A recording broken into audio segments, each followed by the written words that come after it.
I like to use a bead cap on my tubular bead crochet pieces, in part because they're usually pretty decorative, and in part because the end of a bead crochet tube isn't particularly attractive. So I want to cover it up with something that is attractive. Some bead caps or ends are squared, and that works nicely with the natural end of a tube. But most caps are rounded because they're intended to fit next to a bead. Now, if you're doing a continuous invisible join, you want those ugly ends because they're essential to the success of the join. But if, like many beaders, you've given up on that miserable technique, here's a method you can use to create a rounded start and end to a tube, so the bead caps will fit nicely. Some bead crocheters might find this method a little easier than the typical beaded chain start. The only special equipment you'll need for this technique is a dental floss threader, cheaply available at pretty much any drugstore. And you'll want to choose a bead cap with a depth that will cover at least 2 rounds of beaded crochet, preferably 3 or more. The diameter will depend on the diameter of your tube. We carry a nice assortment of caps, ends, and clasps that work well with bead crochet, and kumihimo, by the way, on our site at beadseast.com under the Beading Supplies header. Normally you'll start your tube with a chain of beads, as many as are called for in your pattern. We'll use 8 in this example, but the same technique applies to 6 around as well. It's a bit more challenging if your tube has an odd number of beads around, but watch the tutorial anyway, because you should be able to adapt what we're showing here to an odd-numbered tube with just a few alterations. For an 8 around tube, after you've threaded all your pattern beads, add 4 beads of the same size you're using in the tube, but of a wildly contrasting color. For a 6 around tube, add 3 contrasting beads. We'll start with the usual slip knot. Leave a thread tail of about 6 inches. Then we'll make 4 unbeaded chain stitches.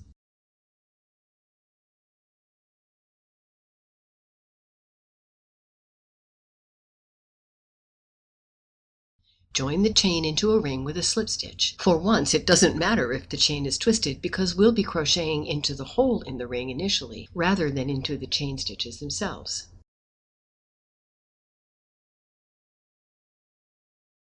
Now start with 1 chain stitch. Try to keep your chains fairly loose at this point. It will be easier to identify them if you do. Bring one of the contrasting beads down the thread and make 1 single crochet with a bead into the ring. Here's a graphic of how to make a single crochet stitch with a bead. Now make 1 chain stitch, then another single crochet with a bead in the ring. Repeat this twice more, ending with the single crochet with a bead. All your contrasting beads are used up. Now bring one of your pattern beads down the thread and make 1 regular tubular bead crochet stitch in the unbeaded chain stitch. This is essentially a slip stitch with a bead. Since the chain you're working into has no bead, you won't be pushing a bead over the hook as part of the stitch. Now bring another pattern bead down the thread and make a beaded stitch in the single crochet with a bead.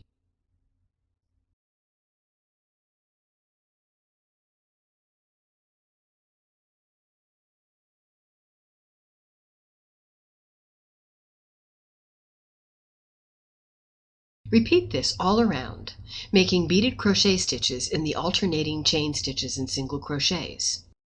Now you've established the first full round of tubular bead crochet.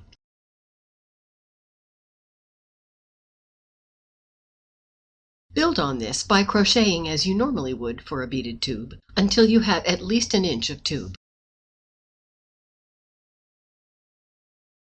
Put the floss threader on the tail thread and run the thread in 1 continuous loop through all the contrasting beads.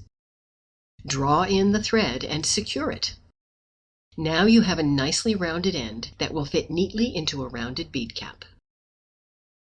Now go back to your crocheting and continue until the length is what you want it to be, taking the size of your caps and focal bead into consideration.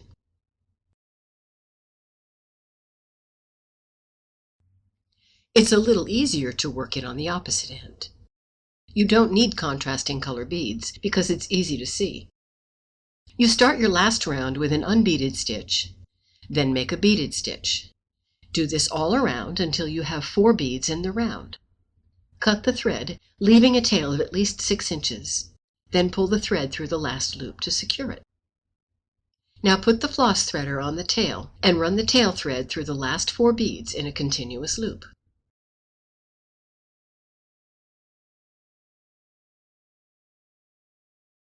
Draw in the beads and secure the thread. Now the ending end of the tube is nicely set up for a bead cap as well. And that's all there is to it.